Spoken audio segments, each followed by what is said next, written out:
व्यास विशाल बुद्धि पुल्लारविन्दायतपत्र नेत्र येन त्वया भारततेलपूर्णः प्रज्वालितो ज्ञानमया प्रदीपः मूकं करोति वाचालं पङ्गुं लङ्घयते गिरिं यत्कृपातमहं वन्दे परमानन्दमाधवम्। ओम। हरि ओम। ओम परमात्मने नमः। तो भगवत गीता का 18वां अध्याय, जैसे आप जानते हैं, 25 श्लोक इसके हो चुके हैं। और अभी तक हम जो कर रहे थे वो कर रहे थे कर्मों के बारे में बात, कि जो हमारे सात्विक कर्म है, राजसी कर्म है और तामसी कर्म है। सिद्धि के 5 हेतु थे, 5 हेतु ये आपके इम्पोर्टेंट थे। उसके बाद कर्म प्रेरणा थी एक, कर्म को प्रेरित क्या चीजें करती हैं, ज्ञान, ज्ञेय और परिज्ञाता, ये 3 चीजें आपकी इसमें थी। और इसके बाद कर्म संग्रह थे, कर्म संग्रह, कोई चीज छूट जाए तो फिर उसको नोट कर लेना सर की स्लाइड के अकॉर्डिंग। हाँ, कर्म संग्रह भी 3 थे आपके। कौन कौन से थे?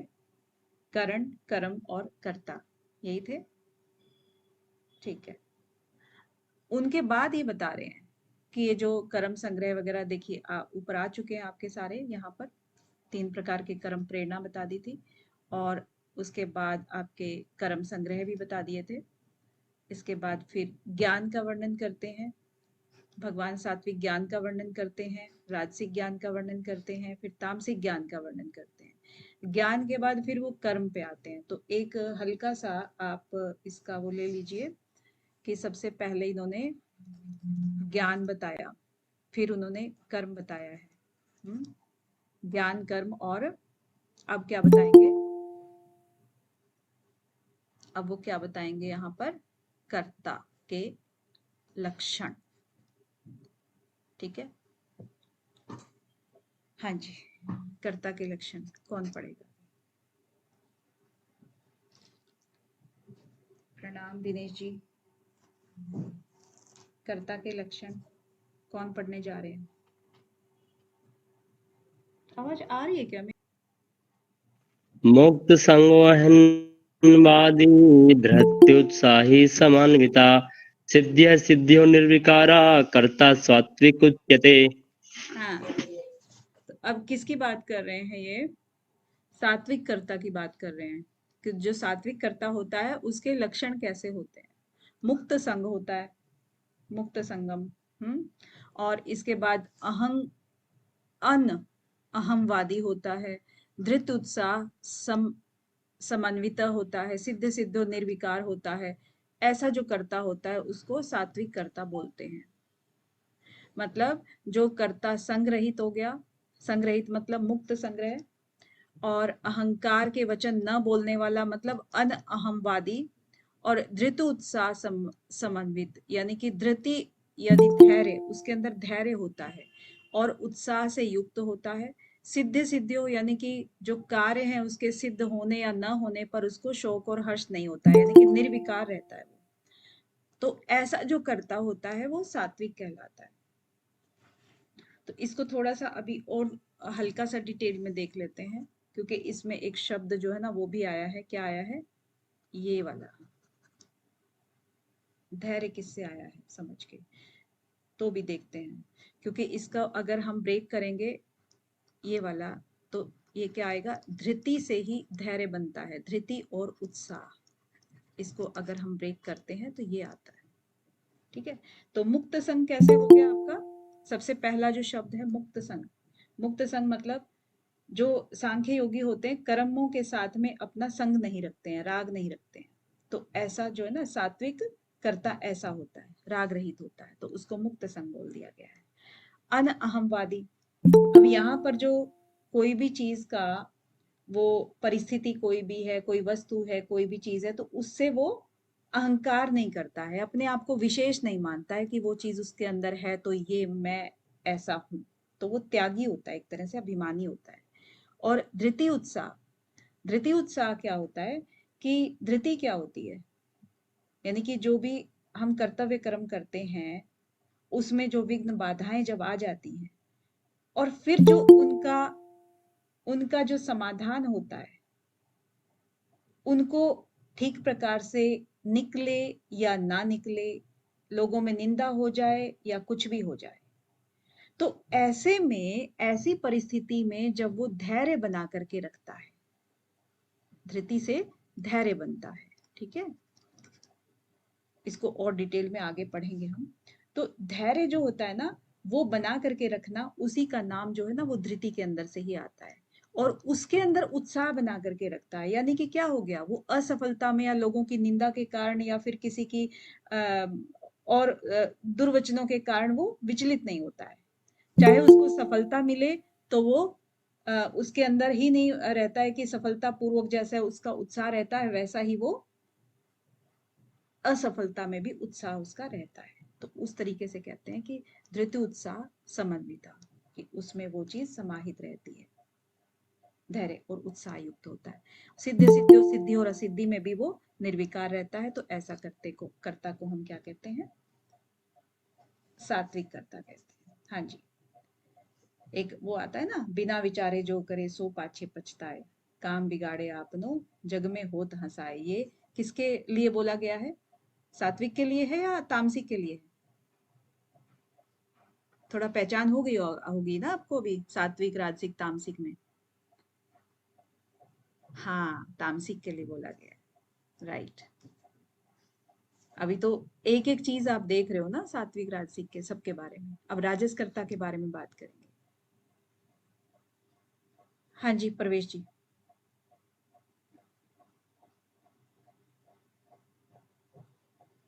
रेखा जी, कोई भी बोल लो। जी मैम। हम्म,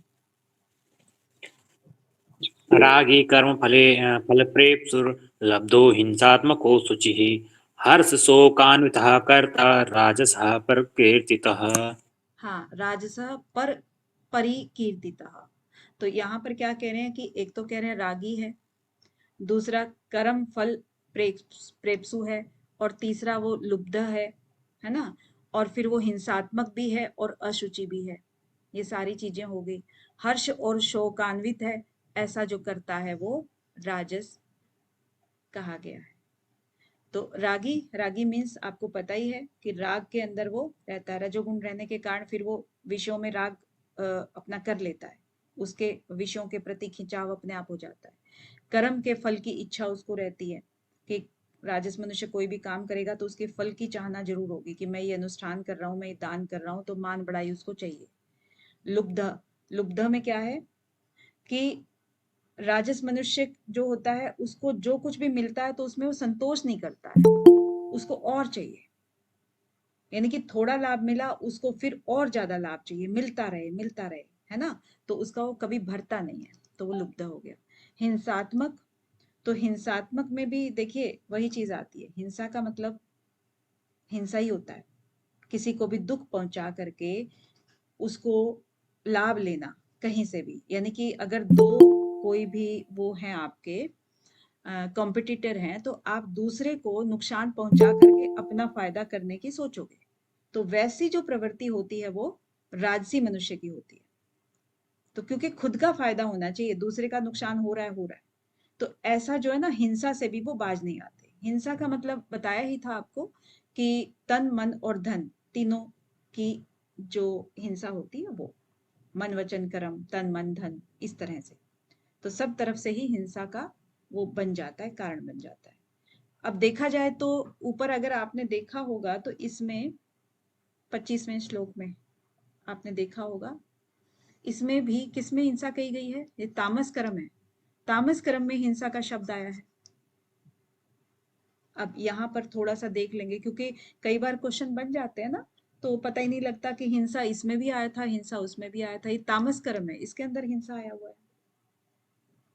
तो अब यहाँ पर क्या है कि तामस कर्म, जो तामसी लोग होते हैं, जो तामसी होते हैं, वो विवेक नहीं होता उनके अंदर, विवेकहीन होते हैं। तो तो वो जो हिंसा करते हैं तो वो अपने वैसे कर्मों से कर देते हैं कि किसी से छीना झपटी कर ली कुछ पाने के लिए, पेट भरने के लिए, या कुछ और कर दिया क्योंकि उनको कमाना नहीं है, कुछ और नहीं करना है। तो उस तरीके के लोगों के कर्मों में हिंसा होती है, जो कर्म ऐसे होते हैं। या साफ सफाई नहीं की मान लो तो वहीं की वहीं बैठ गए, किसी को कुछ मार दिया, किसी को कुछ हो गया, ऐसे करके।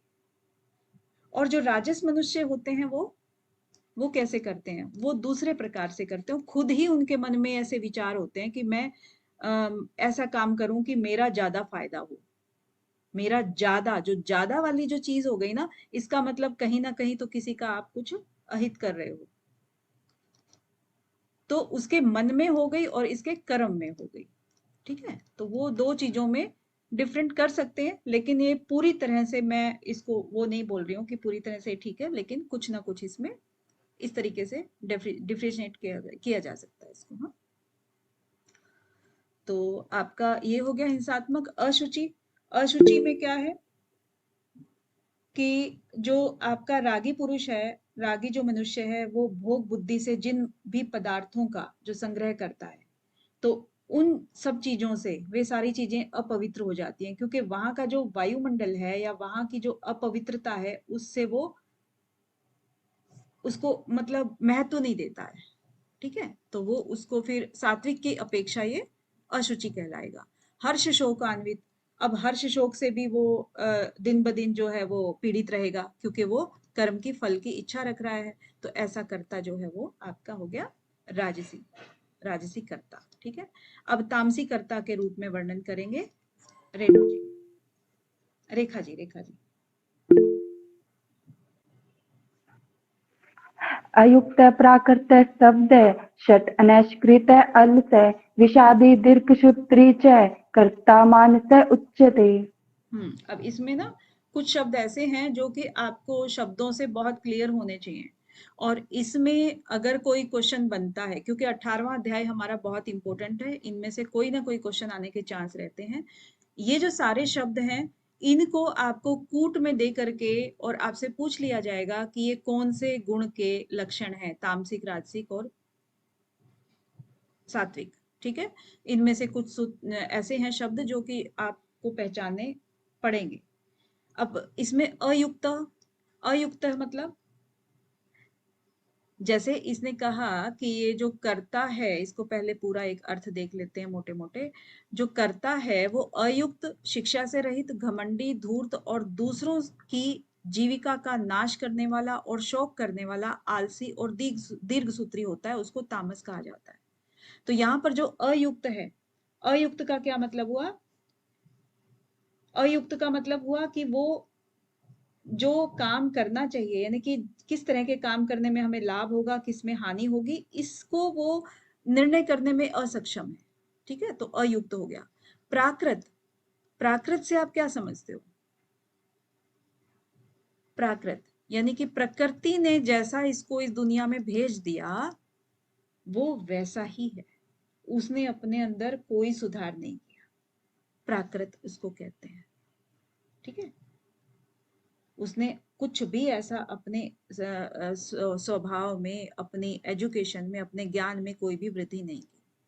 स्तब्ध, स्तब्ध मतलब कि जो उसके अंदर तमोगुण की प्रधानता है, उसके कारण उसके मन में, वाणी में और शरीर में क्या है? स्तब्धता है, अकड़पन है। कहते हैं ना कि जो जिसके अंदर कोई गुण नहीं होता वो ठूंठ होता है, तो वो ठूंठ इसको कह सकते हो आप। और जो गुणी होता है, फल वाला जो पेड़ होता है, वो झुका हुआ होता है।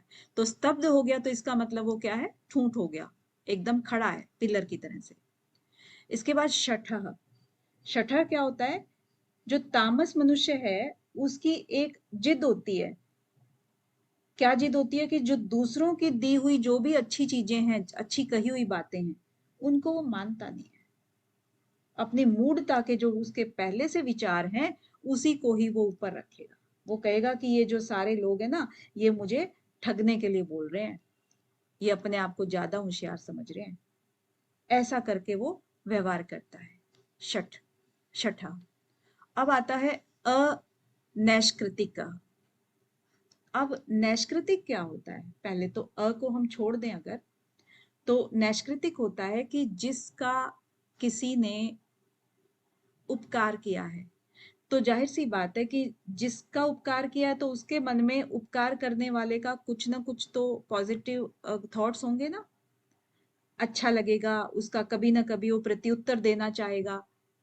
लेकिन यहाँ पर ये जो मूड है, ये तामस करता है, ये अनिष्कृत होता है, यानी कि इसके ऊपर कोई भी कितना भी उपकार कर दो, ये फिर भी वैसे का वैसा रहेगा, उसका अपमान ही करता रहेगा उपकार करने वाले का, अगर ये उसके संपर्क में आता है तो।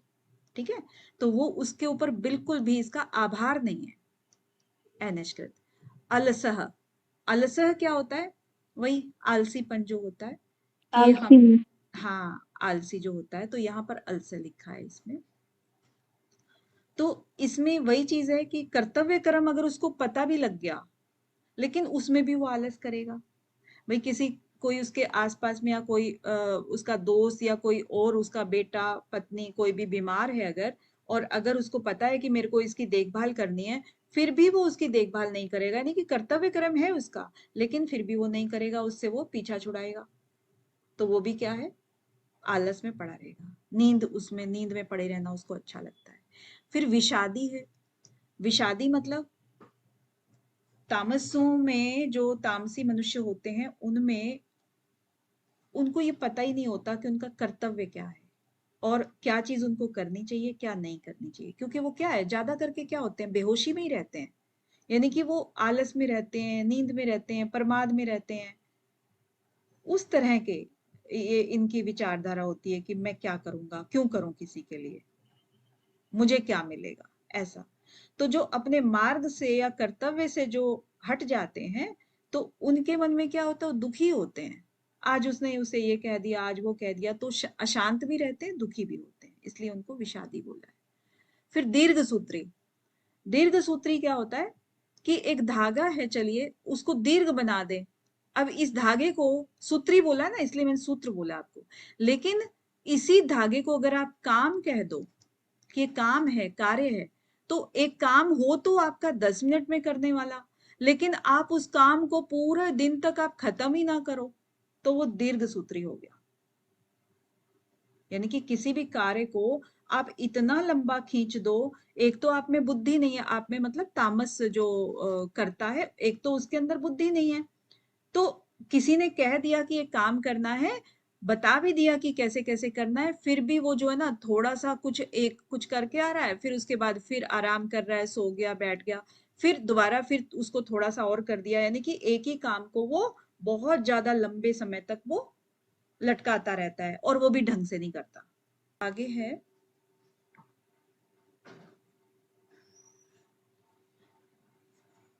सभी कर्म विचार पूर्वक किए जाते हैं, तो उन कर्मों के विचार में बुद्धि और धृति, अब तामस के कर्ता यानी कि आपके सात्विक, राजस और तामस, ये तीनों कर्ता आपके आ चुके हैं। इसके बाद कर्मों के विचार में बुद्धि और धृति, अब ये दो चीजें हम पढ़ेंगे, ठीक है, बुद्धि और धृति, इन कर्म संग्राहक कर्णों की प्रधानता होने से अब आगे उनके भेद बताएंगे। तो ये कौन पढ़ेगा भेद? हम पढ़े। रेणु जी, हाँ पढ़िए ना। हाँ जी। बुधे भेदं धृते च एव गुणतः त्रिविधं शृणु प्रोच्यमानम् अशेषेण पृथक्त्वेन धनञ्जय। पृथक्त्वेन धनंजय। तो यहाँ क्या कह रहे हैं, बुद्धि के बताएंगे यहाँ पर, और सात्विक बुद्धि के लक्षण नेक्स्ट में है। अच्छा, इसमें बुद्धिर्भेदे आपका 29 है। हाँ, तो बुद्धि और धृति में एक डिफरेंस बताएंगे यहाँ पर, क्या डिफरेंस है दोनों में। एक तो पहले तो ना, बुद्धिर्भेदम धृतेश्च एव, जो ये संग्रह थे हमारे, जो हमने अभी किए थे, संग्रह के 3 हेतु बताए थे ना, करण, कर्म और कर्ता। क्या क्या बताए थे? करण, कर्म और कर्ता, यही थे। किसके संग्रह थे ये? कर्म संग्रह जो थे उसके 3 हेतु थे, कर्म, करण, कर्म और कर्ता।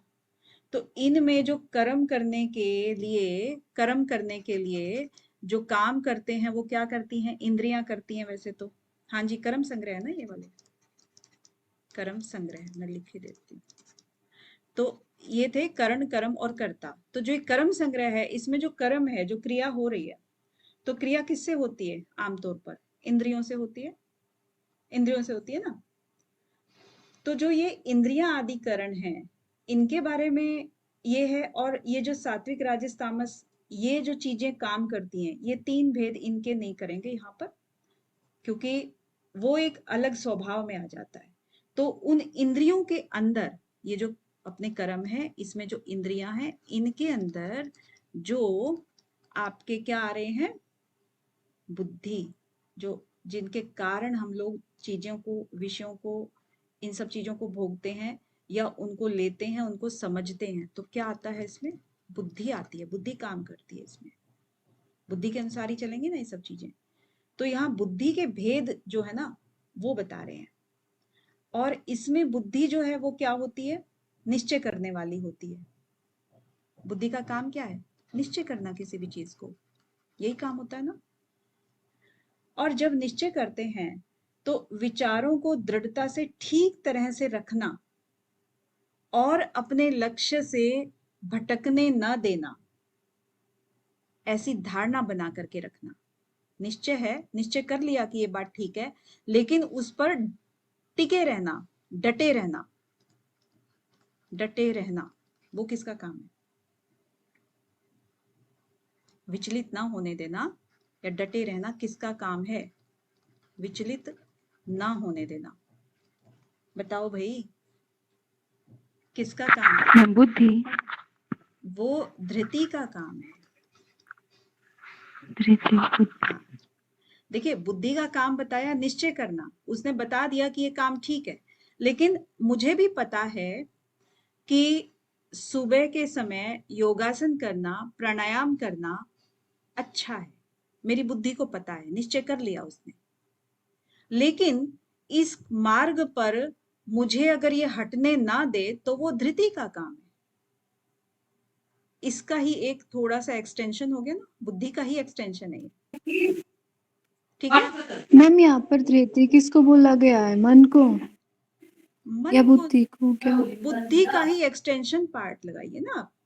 बुद्धि को ही आगे अगर हम कहें, बुद्धि ने तो निश्चय कर लिया कि मुझे करना है, लेकिन एक दिन किया, 2 दिन किया, उसको अच्छा भी ये सब पता है कि अच्छा है, बुरा है, लेकिन उस मार्ग से विचलित न होने देना, वो धृति का काम है।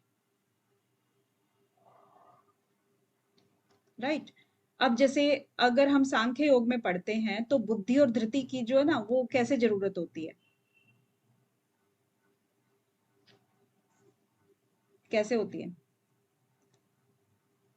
परमात्मा प्राप्ति के जितने भी साधन है, उन सब में बुद्धि और धृति की सबसे बड़ी जरूरत होती है, क्योंकि हमें वो चीज पता भी है और उसके ऊपर टिके भी रहना है ना। इसीलिए जरूरत होती है सांख्य योग में भी, क्योंकि हम योग की बात कर रहे हैं। योग और ये जो भगवत गीता है, ये भी पूरा योग का ही है एक तरह से। तो यहाँ पर धृति जो है, धारण करने की शक्ति जो होती है, उसको धृति कहा है। अगर आप धृति की परिभाषा अगर थोड़ा बहुत वैसे देखो, तो धारण करने की शक्ति जो भी होती है वो धृति कहलाती है। ठीक है, ये हो गया आपका बुद्धि और धृति। अब इसी बुद्धि और धृति में, क्योंकि हम डिटेल से इसलिए बोल रहे हैं, इसी बुद्धि और धृति, बुद्धि के अलग से 3 बताएंगे, सात्विक, राजसिक, तामसी, और धृति के अलग से 3 श्लोक देंगे। तो 6 श्लोक आपके बुद्धि और धृति को ही एक्सप्लेन करने में अभी जाएंगे। इसीलिए इसका बेस अभी देख लीजिए। ठीक है,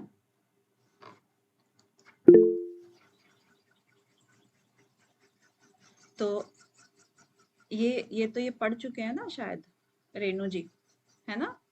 पढ़ लिया था ना बुद्धि भेदे वाला, या नहीं? Yes ma'am. तो इसमें बुद्धि और अभी धृति में ही हम अटके हुए हैं। और इसमें क्या कह रहे हैं अभी आगे कि बुद्धिर्भेदम धृते, यानी कि हे धनंजय, धनंजय को ही बोल रहे हैं कि अब तो बुद्धि का और धृति का भी गुणों के अनुसार तीन प्रकार का भेद मेरे द्वारा संपूर्णता से और विभाग पूर्वक कहा जाने वाला सुन। बुद्धिर्भेदम धृते च एव गुणतः त्रिविधम शृणु प्रोच्यमानम अशेषेण पृथक्त्वेन धनंजय। तो इस तरीके से वो अलग अलग तरीके से वो बता रहे हैं। अब यहाँ पर इनको जो धनंजय कहने का मतलब इनका ये है, धनंजय क्यों कहा है यहाँ पर, क्योंकि अर्जुन ने भगवान श्री कृष्ण ने अर्जुन को ये कहा कि वैसे धन बहुत है, धन का मतलब है अर्जुन के पास, अर्जुन का धनंजय नाम क्यों पड़ा था, जब उन्होंने राजसूय यज्ञ किया था तो बहुत सारा धन इकट्ठा करके लाए थे, इसीलिए इसको धनंजय कहा गया। तो कहते हैं कि असली धन वो नहीं है, असली धन तुम्हारा ये है बुद्धि और धृति, इसके बारे में तू मेरे से अब संपूर्णता से सुन, ये कह रहे हैं। तो बुद्धिर ये चीज कह रहे हैं यहाँ पर बुद्धि और धृति के बारे में। आगे अब भगवान सात्विक बुद्धि के बारे में बताएंगे। प्रवेश जी। जी मैम। प्रवृत्तिं च निवृत्तिं च कार्याकार्ये भयाभये बन्धं मोक्षं च या वेति बुद्धि सा पार्थ सात्विकी। तो क्या है प्रवृत्तिम च निवृत्तिम च। अब यहाँ किसकी बात कर रहे हैं हम, सात्विकी बुद्धि की बात कर रहे हैं। सबसे पहले तो सात्विकी में क्या होता है, प्रवृत्ति और निवृत्ति, यानी कि साधक जो होता है उसकी प्रवृत्ति और निवृत्ति दो अवस्थाएं होती हैं। यानी कि जो बुद्धि प्रवृत्ति मार्ग और निवृत्ति मार्ग को, कर्तव्य और अकर्तव्य को, भय और अभय को तथा बंधन और मोक्ष को यथार्थ जानती है, वो बुद्धि सात्विकी है। अब यहाँ जो प्रवृत्ति और निवृत्ति की बात कर रहे हैं कि जैसे प्रवृत्ति है, सात्विक मनुष्य को ये पता रहता है कि प्रवर्तक किसमें होना है। अगर वो सांसारिक चीजों को कामना के साथ में करता है और वासना के साथ में करता है तो वो दोनों चीजें क्या कहलाएंगी, प्रवृत्ति कहलाएंगी, है ना। यानी कि वो सिर्फ दिखाने के लिए कर रहा है तो, और या फिर वो कहेंगे कि जो कामना के सहित हो गया लेकिन वो सुख भोगने के लिए, यानी कि सांसारिक जो सुख वगैरह भोगने के लिए भी करता है तो भी वो उसी चीज में आ जाएगा। हालांकि राजसी में भी आते हैं लेकिन इसमें भी आएंगे, क्योंकि दोनों की क्या है, सांसारिक कामना सहित है वो प्रवृत्ति। तो ये प्रवृत्ति हो गई। लेकिन अगर संसार में लगने के कारण वो दूसरों का भला हो रहा है, दूसरों के लिए वो प्रवृत्ति कर रहा है तो वो निवृत्ति हो जाएगी वो चीज। यानी कि कार्य कर रहा है तो उसमें वो प्रवृत्त है, अगर अपना भी फायदा देख रहा है तो वो, अगर नहीं कर रहा हो तो निवृत्त है। और कार्य कार्य कार्य अकार्य, यानी कि शास्त्र में लिखे हुए या वर्णों के हिसाब से और उसकी मर्यादा के हिसाब से अगर काम कर रहा है तो वो कार्य हो गया, और अगर मर्यादा के विरुद्ध कर रहा है तो वो अकार्य हो गया। भयाभय, भयाभय मीन्स अगर किसी भी कार्य में दुनिया का अनिष्ट छिपा हुआ है और उस कर्म से फिर भय पैदा होता है, उसको पता तो है ही ना कि अंदर से गलत है काम, तो वो भय हो गया। और अभय मीन्स जिसमें अगर दुनिया का हित छिपा हुआ है तो वो अभय हो गया। तो ऐसे जो कार्य हैं वो बंधन मोक्ष, यानी कि बाहर से तो वो यज्ञ दान तप जो भी चीजें कर रहा है, सात्विकी दिख रहा है मनुष्य कोई भी दुनिया को, लेकिन वो क्या कर रहा है, सबसे बढ़िया काम कर रहा है, लेकिन भीतर से क्या है वो, कि वो असत्य है, जड़ है, नाशवान है, या पदार्थों और स्वर्गों की इच्छा रख रहा है, तो वो फिर क्या है, बंधन का कारण बन जाता है। और अगर यही उसके उल्टा हो जाए तो वो मोक्ष का कारण बन जाता है। ये च या वेति जो इस तरीके से जानता है, यानी कि इन सब चीजों को, इन सब शब्दों के अर्थों को जो जानता है कि प्रवृत्त क्या होता है, निवृत्त क्या होता है, कार्य अकार्य क्या होता है, भय और अभय क्या होता है, बंधन और मोक्ष क्या होता है, तो इन सब चीजों का फर्क जो जानता है, ठीक है, तभी तो वो संसार से विच्छेद कर पाएगा ना। तो वो सात्विक जो जानता है, इसका मतलब क्या हो गया, वो तत्व ज्ञानी हो गया ना, थोड़ा थोड़ा बहुत तो तत्वों को जानता है। तो तत्व ज्ञानी क्या है, सा बुद्धि सा पार्थ सात्विकी, तो वो सात्विकी कहलाएगा। तो उसके असलियत को जानता है, जो यथार्थ जानता है, ठीक है। अब राजसी बुद्धि, हाँ जी मानसी जी मैम। यया धर्मं धर्म च कार्य सकार्यमेव च अयथावत् प्रजानाति बुद्धि सा पार्थ राजसी। तो राजसी बुद्धि में क्या कह रहे हैं कि यया धर्मम अधर्मम च कार्यम च अकार्यम एव च, कि हे पार्थ, जिस मनुष्य या बुद्धि के द्वारा जो धर्म और अधर्म को तथा कर्तव्य और अकर्तव्य को भी यथार्थ नहीं जानता, वो बुद्धि राजसी है। इससे जस्ट उल्टा हो गया ना, वो यथार्थ जानता है, वो यथार्थ नहीं जानता है। कि यया धर्म अधर्म सेम ही चीज है, जो धर्म और अधर्म को, कार्य और अकार्य को, और यथावत यानी कि उन चीजों को यथावत नहीं जानता है, यथार्थ से नहीं जानता है, तो ऐसी जो बुद्धि वाला राजसी पुरुष हो गया। अब तामसी बुद्धि के बारे में कौन पढ़ेंगे?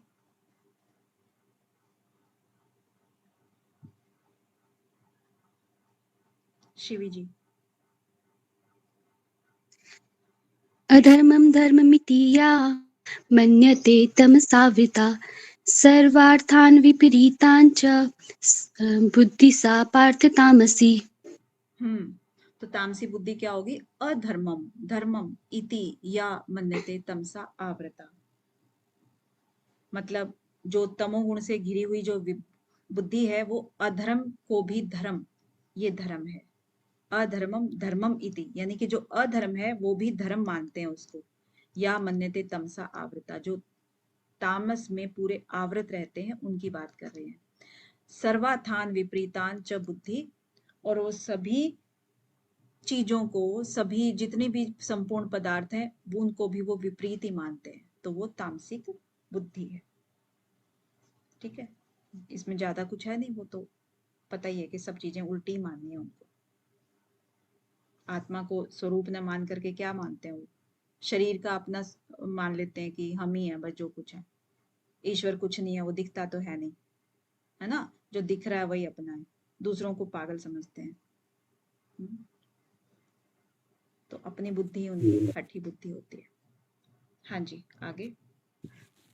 अब धृति के बारे में आएगा, धृति के बारे में आएगा। ठीक है जी। जी मैम।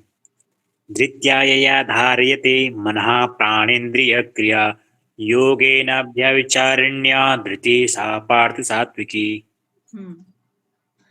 अब इसमें एक रेफरेंस आता है, अभी बताते हैं इसका भी करेंगे। जो पहले है तामसी वाला, तामसी में आजकल अगर आप समाज में देखो तो जो पशुओं के चर्बी के ऊपर जो भी व्यापार होता है, उसको क्या कहते हैं ना, मांस का उत्पादन जैसा होता है। तो जैसे बेल्ट बनाते हैं, पर्स बनाते हैं, सब कुछ होते हैं, तो उसमें क्या होता है, पशुओं का विनाश करते हैं, तो उसमें वो व्यापार बोलते हैं उस चीज को। अब ये भी तामसी बुद्धि में ही कहा गया है वो भी। और अगर किसी ने ये आजकल परिवार कल्याण के नाम पर जो गर्भपात करा देते हैं, वो भी परिवार कल्याण का नाम दे देते हैं, नाम इतने अच्छे अच्छे रुक देते हैं। ये सब मतलब ऐसी ऐसी चीजें रख देते हैं ना नाम कि हाँ बिल्कुल ऐसे ही रख देते हैं। तो फिर वो तामसी बुद्धि के अंतर्गत भगवत गीता में बताया गया है। ठीक है, यानी कि जो अगर स्त्रियां हैं उच्च श्रृंखल होती हैं, जैसे कि बहुत ज्यादा ऐसी होती है ना कि बहुत आजादी के नाम पे कुछ भी, जो कुछ भी आजकल क्या बोलते हैं उसको, पापा की परी, तो कुछ भी जो होता है ना, तो उसको क्या कहते हैं नारी मुक्ति है। उसको कुछ बोल के तो देखो। हाँ तो ये सब क्या है, ये सब चीजें आपकी इसमें बुद्धि वाली चीज नहीं है वो।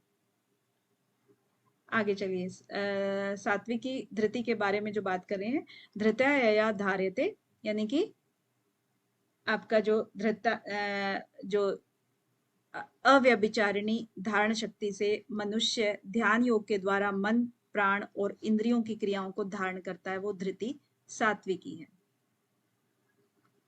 तो जैसे क्या कह रहे हैं, धृता यया धार्यते, यानी कि जिसमें धारण करने की जो शक्ति होती है, राजसी क्या बोलते हैं हम, सात्विकी बुद्धि कर रहे हैं ना, तो सांसारिक लाभ हानि जो भी हुआ आपका, जय पराजय जो भी चीज हुई, उन सब चीजों में सम रहना है।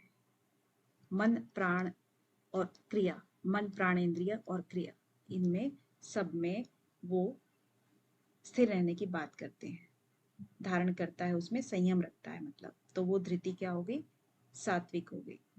अब इसमें एक शब्द आया है अव्यभिचारण्य। तो व्यभिचार क्या होता है? व्यभिचार होता है जैसे इस लोक में सिद्धि असिद्धि, वस्तु सत्कार, पूजा, परलोक में सुख की चाहना, क्योंकि हम स्वर्ग की प्राप्ति चाहते हैं, तो वो क्या होता है, व्यभिचार। यानी कि किसी भी कर्म का अगर आप फल चाहते हो, चाहे वो किसी भी तरह का हो, तो उसको इन्होंने कहा, क्योंकि इसमें बहुत सारी तरह की चीजें हो गई ना, यानी कि फैला हुआ उसका एक चरित्र है, ये लगा लीजिए आप।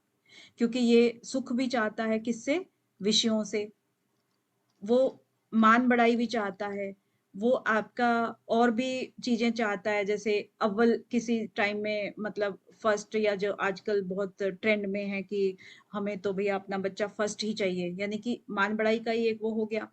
और इधर स्वर्ग में भी उसको अच्छी चाहिए, सात्विक भी उसको दिखना है, उसको और भी कुछ दिखना है, बड़ा बड़ा घर गाड़ी वगैरह सब कुछ, मतलब हर एरिया में उसको बेस्ट दिखना है। तो जब हर एरिया में भागेगा वो, तो फिर वो उसको यहाँ पर व्यभिचार के नाम से बोला है कि भाई हर तरह का सुख उसको मान रहा है, वो चाहिए। और अव्यभिचार पहले अ लग गया है, इसका मतलब क्या है कि उसको इन सभी चीजों में, किसी भी चीज में किंचित मात्र भी इच्छा नहीं है, और ये चीज उसने अपनी धृति में जमा करके रखी है, तो वो जो धृति है वो सात्विकी कहलाएगी। ठीक है, अब राजसी धृति के बारे में बोलते हैं। अब इनमें एक चीज और बताई ना, जैसे कहते हैं ना, जैसे कल भी हम बात कर रहे थे कि जो जीव है और जो परमात्मा है, और जो यहाँ पर फंसा हुआ, जो इस शरीर के अंदर जो धारण कर रखा है, जो कर्ता, और यहाँ पर प्रकृति, क्योंकि प्रकृति के अंदर ये जीव बंद करके कर्ता का कार्य कर रहा है, तो जिसको वो समझ लेता है जीव, यानी कि वो जो आत्मा है, कि मैं करता हूं। और यहाँ पर एक बताई थी कि एक सधर्म होता है और एक विधर्म होता है ना। तो ये दोनों सधर्मी हैं, क्योंकि परमात्मा का अंश बोला गया है आत्मा यानी जीव, तो ये सधर्म हो गए ना। तो जब ये सधर्म है, एक ही धर्म के हैं, तो इसके अलग धर्म जो भी हुआ, यानी कि जो प्रकृति के अंदर जितनी भी चीजें हुई, तो वो सब की सब क्या हो गई, अव्यभिचार इन्होंने बोल दी है। वो सब की सब अव्यभिचार है, चाहे वो किसी भी रूप में आ रही है। ठीक है, यहाँ पर आगे राजसी के बारे में। हाँ जी दिनेश जी।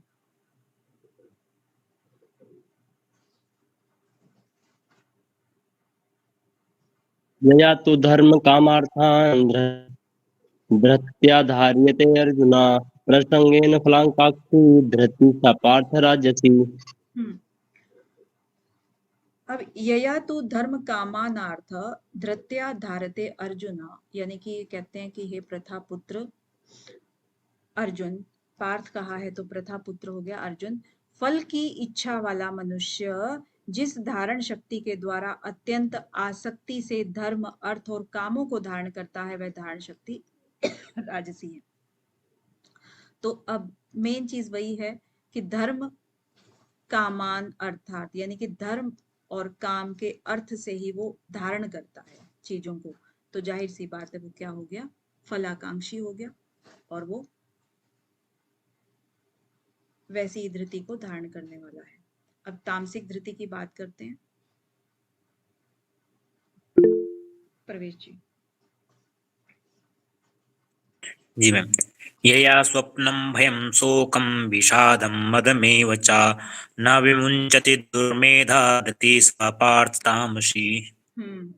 तो इसमें क्या कह रहे हैं तामसी धृति के बारे में, कि ये पार्थ को बोल रहे हैं कि दुष्ट बुद्धि वाला जो है, वो मनुष्य जिस धारण शक्ति के द्वारा निद्रा, भय और चिंता और दुख को, उन्मुक्तता को कभी भी नहीं छोड़ता है, धारण किए रहता है, तो वो धारण शक्ति तामसी है। या स्वप्नम भय शोक विषाद मद एवच न विमुच्यति, उससे कभी भी मुक्त नहीं होता है, दुर्मेघा वो दुष्ट बुद्धि वाला हो गया, और धृति सा पार्था तामसी। तो क्लियर है ये वाला, इसमें कोई वो नहीं है।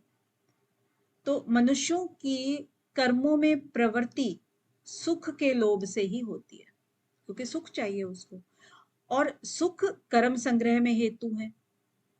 सुख चाहिए तो आपको कर्म करना पड़ेगा, उसके कारण बनते हैं फिर वो।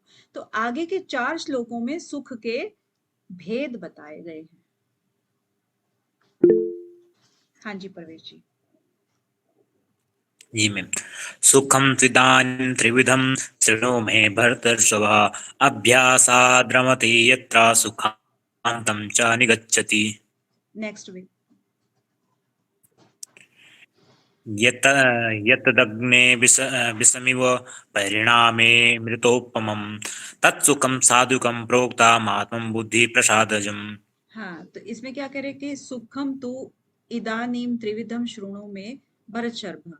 तो भरत में श्रेष्ठ है, भरतवंशियों में श्रेष्ठ।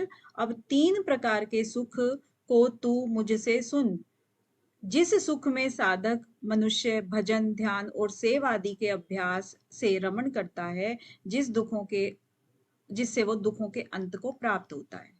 तो यहाँ पर कोई चीज ऐसी है, सुखम तु इदानीम, यानी कि जो अब ये 3 प्रकार के जो सुख हैं उनको सुनना है, जो अभ्यास से ही प्राप्त होते हैं।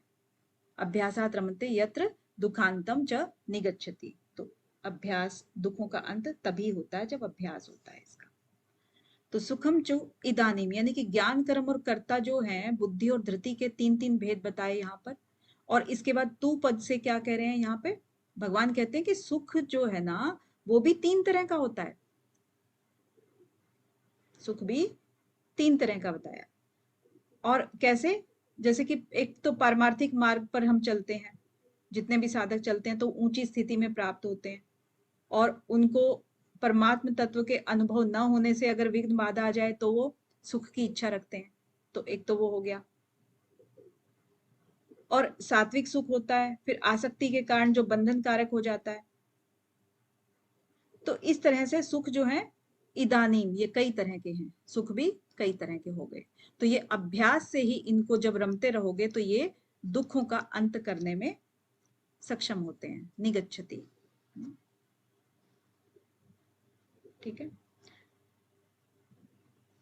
और आगे क्या कह रहे हैं, यत तत् अग्रे विषम इव परिमाणे अमृत उपमम। जो ऐसा सुख है वह आरंभ काल में यद्यपि विष के तुल्य प्रतीत होता है, परंतु परिणाम में अमृत के तुल्य होता है। और तत्सुखम सुखम सात्विकम प्रोतम आत्म बुद्धि प्रसादजम। अब जैसे परमात्मा विषयक जो भी मार्ग है हमारा, वो बुद्धि जिस तरफ जाती है तो वो उससे उत्पन्न होने वाला सुख जो है सात्विक कहा गया है। जैसे कि हम योग मार्ग में चलते हैं, शुरू शुरू में हमें कष्ट होता है, शरीर भी हमारा दुखता है, फिर मन भी नहीं करता है, बहुत प्रमाद आता है। लेकिन जब धीरे धीरे करके हमारा शरीर हल्का होना शुरू होता है तो हमें उसमें भी सुख की अनुभूति होती है। तो यहाँ पर मेन चीजें वही कह रहे हैं। सात्विक सुख कौन सा हो गया, जो शुरू में कष्ट तो देता है लेकिन बाद में अभ्यास के कारण वो दुखों का अंत कर देता है। ठीक है। अब राजस सुख का वर्णन करते हैं।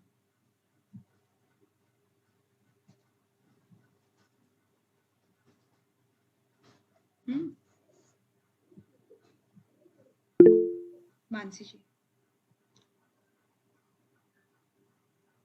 जी मैम। विषय इंद्रिय संयोगात् यतदग्रे मृतोपमं परिणामे विषमिव तत्सुखः राजसं स्मृतम्। तत्सुखम राजसम स्मृतम। तो विषय इंद्रियन संयोगात, जो सुख विषय और इंद्रियों के संयोग से होता है, विषय इंद्रिय संयोगात यत अग्रे अमृतो उपमम। पहले तो वो अग्रे मतलब पहले तो उसके भोग काल में अमृत के समान प्रतीत होता है वो, क्योंकि जब आपकी इच्छा हो रही थी किसी चीज को करने की तो आपने उसका सुख लिया। उसके बाद परिणाम क्या होगा, विषम एव तत् सुखम राजसम स्मृतम। और उसके बाद जो परिणाम होता है वो विष के तुल्य होता है, इसीलिए वह सुख राजस सुख कहा गया है। आप इसका एग्जाम्पल क्या ले सकते हो, जो अच्छा भोजन है वो खाया आपने, ओवर ईटिंग कर ली, उसके बाद आपके फूड पॉइजनिंग हुई या आपके पेट में दर्द हुआ, तो वो चीज हो गई इस तरह से। या ईचिंग वगैरह का भी एक एग्जांपल देते हैं, उसमें भी खुजली हुई, थोड़ा सा आपको थोड़ा खुजाना शुरू किया, अच्छा लगा, लेकिन उसके बाद अगर ज्यादा खुजा लिया तो जलन होने लगती है। तो शुरू में जो है वो आपको सुख देगा, अच्छा लगेगा, बाद में वही सुख दुख में कन्वर्ट हो जाएगा। ठीक है, अब तामस सुख का वर्णन करते हैं। हाँ, तामस सुख का वर्णन करते हैं। हाँ जी, करिए कंचन जी।